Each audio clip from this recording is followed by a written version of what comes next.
Assalamualaikum warahmatullahi wabarakatuh. Hai sahabat lovers, bagaimana kabar kalian hari ini? Semoga senantiasa diberi kesehatan dan dilimpahkan rezekinya. Amin amin ya robbal alamin. Sebelumnya kami ucapkan terima kasih kepada kalian karena kalian masih sabar dan terus mengawal kasus Subang. Walaupun pelaku Subang belum ditemukan, tak ada salahnya jika kalian terus mengikuti kasus pembunuhan ibu dan anak di Subang ini. Karena dengan kalian terus mengawal kasus ini, maka pelaku Subang tidak mungkin bisa tenang. Namun sebelum lanjut ke pembahasan, bisalah kalian tekan tulisan subscribe dan aktifkan tombol notifikasinya agar channel ini semakin berkembang. Kalau sudah, mari kita simak video dari channel Zona Seleb kali ini.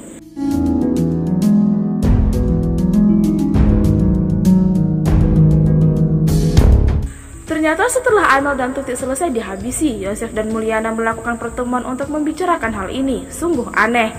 Kasus pembunuh ibu dan anak di Subang atau kasus Subang terus berlanjut. Adik Yosef Hidayat alias Yosef Subang yakni Mulyana buka suara. Mulyana yang merupakan adik kandung Yosef Subang mengemukakan pernyataan terkait kasus pembunuh ibu dan anak di Subang. Mulyana menjelaskan alasan mengapa Yosef menggunakan jasa pengacara di awal kasus pembunuh ibu dan anak di Subang tersebut.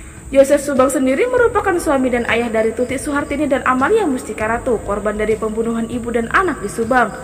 Mengenai hal tersebut, itu permintaan dari saya sendiri agar Yosef Subang mendapat pendampingan hukum, kata Mulyana seperti dilansir dexjabar.com dari kanal YouTube pada Minggu 12 Desember 2021 dengan judul "Kenapa Harus Ada Pengacara? Siapa yang dicurigai sebenarnya dari awal oleh Pak Mulyana?". Mulyana juga menjelaskan alasannya mengapa dia mengambil pengacara untuk sang kakak Yosef Subang dalam kasus pembunuh ibu dan anak di Subang. Karena pas TKP tidak ada yang rusak, maka terbesit jangan-jangan orang dekat dari korban pembunuh ibu dan anak di Subang, Tuti dan Amel, kata Mulyana. Mulyana juga mengatakan dia sempat curiga kepada Yosef, Mimin hingga Yoris dalam pembunuh ibu dan anak di Subang.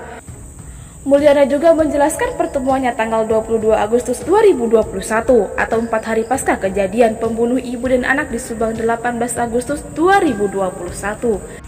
Saya adakan pertemuan pada 22 Agustus 2021 sama Rohman Hidayat dan Yosef yang sempat dibilang main golf padahal tidak. Nah, pengacara itu untuk mempres mereka apakah mereka tersangka atau tidak dalam kasus Subang, kata Mulyana. Setelah itu Mulyana mengatakan bahwa pendampingan hukum atau menggunakan jasa pengacara itu sah-sah saja dan hak mereka.